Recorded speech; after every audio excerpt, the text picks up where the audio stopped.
بسم الله الرحمن الرحيم. الحمد لله رب العالمين، وصلى الله وسلم وبارك على سيدنا محمد وعلى آله وصحبه أجمعين.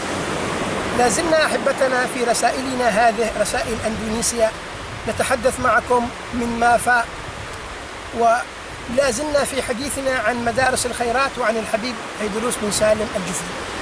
هذا الحبيب عندما دخل إلى أندونيسيا لم يكن يحسن لغتهم، لا يستطيع أن يتكلم بلغتهم، لكن كان يعلمهم فيتعلم منهم. كيف ذلك؟ كان مثلا يشير إليهم إلى الباب، يقول لهم هذا باب، فيقول أحدهم بنتو، فيتعلم هو أن بنتو معناها الباب، وهكذا حتى تعلم هذه اللغة. بعد ذلك بدأ يكسب ود الناس بأخلاقه، بمعاملته، بآدابه، حتى تعلم لغتهم وبدأ ينشر هذا الخير فيهم. فكان الأثر الذي نحن نراه اليوم في هذه الجزر المباركة، جزر صغيرة وفي أماكن بعيدة وغابات طويلة عريضة، وصل إليها خير الحبيب عيدروس بن سالم الجفري الذي توفي عام 1969 للميلاد.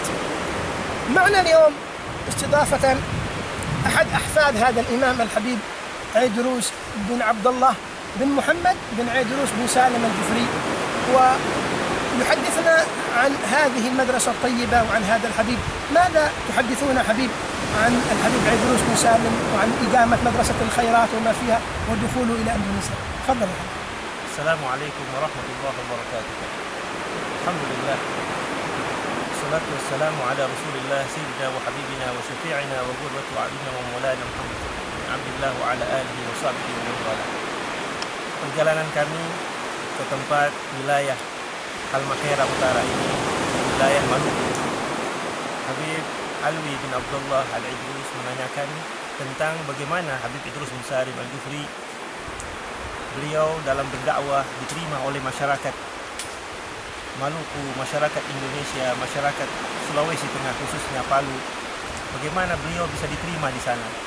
Beliau bisa diterima dengan akhlak nabawiyah, akhlak Habib Idrus mengikuti datuknya Rasul sallallahu alaihi wasallam.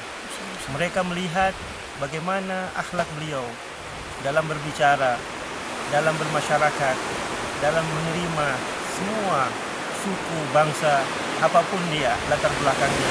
Beliau meniru kakek beliau Rasul sallallahu alaihi wasallam dalam bahasanya, sehingga orang-orang dari suku adat, suku Kaili, suku Ternate, mereka menginginkan agar Habib Idrus bisa membuka madrasahnya, membuka sekolah di tempat itu, agar mengajar anak-anak mereka mengetahui akhlak nabawiyah, akhlak Rasul sallallahu alaihi wasallam seperti apa. Sehingga beliau mengajar dari satu sehingga sampai 25 anak mereka beliau ajar dari berapa orang ini menjadi murid, menjadi guru, mengajar di beberapa tempat, di pelosok-pelosok tempat-tempat yang ada di wilayah Kota Palu, di wilayah Manado, di wilayah Ternate, di wilayah Kalimantan, karena beliau mengajarkan bagaimana akhlak Nabi Muhammad SAW. Beliau menggandengkan antara akhlak dan ilmu pengetahuan. Tanpa akhlak, ilmu tidak akan berjalan. Begitupun demikian, tanpa dengan ilmu pengetahuan, mereka tidak tahu hak-haknya Allah Subhanahu wa taala. Mereka tidak tahu hak Nabi besar Muhammad SAW. Mereka bersama-sama menjaga hubungan satu sama lain, kebudayaan, masyarakat, sehingga beliau bisa diterima oleh semua lapisan masyarakat. Bahkan ada satu kejadian, beliau berjalan di satu tempat di wilayah Sulawesi Tengah, di Palu menuju Kulawi, satu etnis di sana. Beliau berjalan, dalam perjalanan bertemu dengan seorang Nasrani, seorang yang bukan Muslim, seorang pendeta. Tetapi dia tanya kepada muridnya, siapa itu? Beliau naik di satu kendaraan, beliau tanyakan kepada muridnya, siapa itu? Dia bilang, ini adalah pendeta ya Habib. Saya tidak tanya dia pendeta, tapi dia mau kemana? Dia bilang dia mau akan menuju di mana kita akan pergi. Katakan kepada dia, kalau dia mau ikut bersama kita untuk pergi sama-sama. Akhirnya si pendeta tadi ikut bersama guru tua Al-Habib Idrus bin Salim Al-Jufri menuju di tempat itu. Sesampainya di situ, beliau turun ke gereja dan Habib Idrus ke Madrasah Al-Khairat. Sehingga mereka begitu simpatik dengan akhlak beliau. Mereka mengatakan bahwasanya mereka akan menjaga al-khairat karena akhlak Habib Idrus bin Salim Al-Jufri.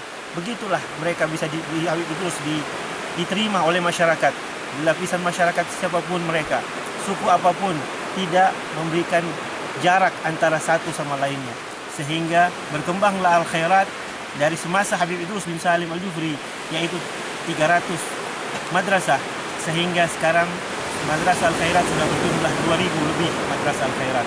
Mudah-mudahan kita bisa meniru cara-cara beliau berdakwah, cara-cara beliau bersama-sama masyarakat membangun bangsa, membangun negara dengan cara akhlak Nabi besar Muhammad SAW. Ini sedikit sekilas tentang profil Habib Idrus, tentang bagaimana beliau bisa diterima oleh masyarakat. Demikian, Allah musta'an. Assalamualaikum warahmatullahi wabarakatuh. جزاكم الله خير حبيبي عبدالوس. terima kasih. Sama-sama. الحمد لله ما شاء الله.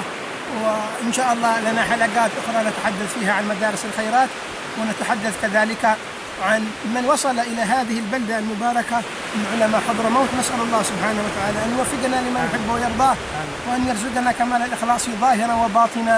آمين اللهم آمين. صلى الله على سيدنا محمد النبي الأمي وعلى آله وصحبه وسلم، والحمد لله رب العالمين.